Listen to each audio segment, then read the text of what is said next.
Dave Carter. I'm the Executive Director of the National Bison Association, and have been working for and with bison ranchers for nearly 2 decades. A lot of folks, when they bring bison into their home and cook it for the first time, there's sort of that sense of discovery and doing something a little bit unique and surprising your guests with something that's so flavorful and delicious. The biggest question I get is when I talk to folks about buying bison for the first time, they kind of go, ooh, how do I cook it?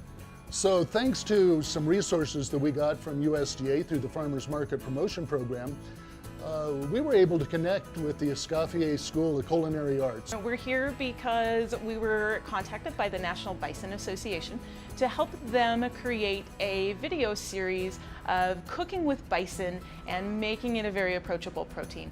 So we reached out to our advanced students and created a kind of competition environment for them.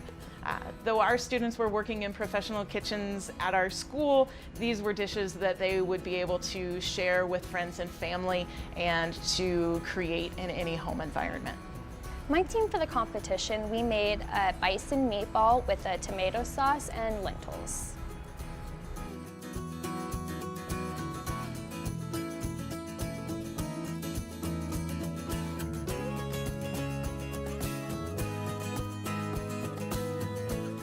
So to get ready for my sauce, first I minced out all of our ingredients, of course. So we chiffonaded up basil and parsley, and then we cut up shallots, onions, garlic. And to start the sauce, the base, we put the shallots and the onions in the pan, just let those cook down just a little bit. So while the sauce was simmering, I felt it was easier to just go straight into making the meatballs. So I chopped up shallots, parsley, onions, and garlic, and I added them into the bowl with our bison and seasoned that to taste so that when the product was done, we knew it had that rich bison flavor. So to prepare the bison, we cracked an egg and we just added a little splash of heavy cream. And the heavy cream is really essential to the recipe because bison doesn't have as much fat as beef. So you have to add a little bit in there.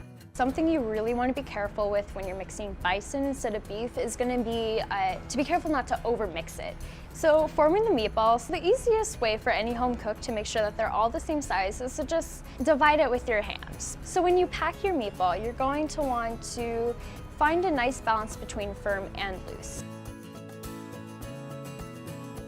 When you're cooking the meatballs, one of the most important things is to make sure that your pan's hot enough when the meat actually goes in, or else it's going to be impossible to get that nice brown on there. The way to tell that your meatballs are safe to turn is when you can see the coloration just creeping up against the raw meat.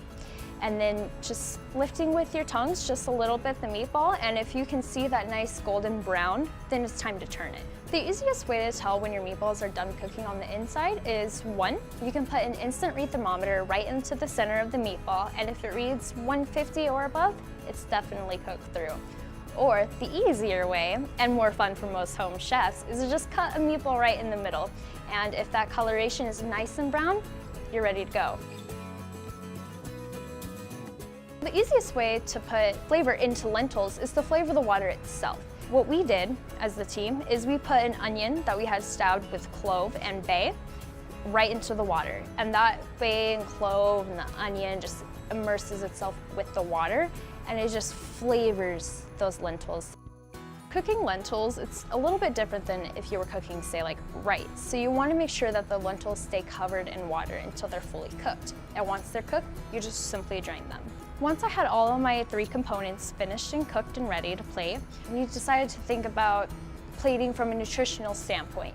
So we did the recommended values. We did about half a cup of lentils. We did a 1/4 cup of our tomato sauce to really get that rich flavor throughout the dish. And we did 3 meatballs per plate, which equates to about 5 to 6 ounces of meat.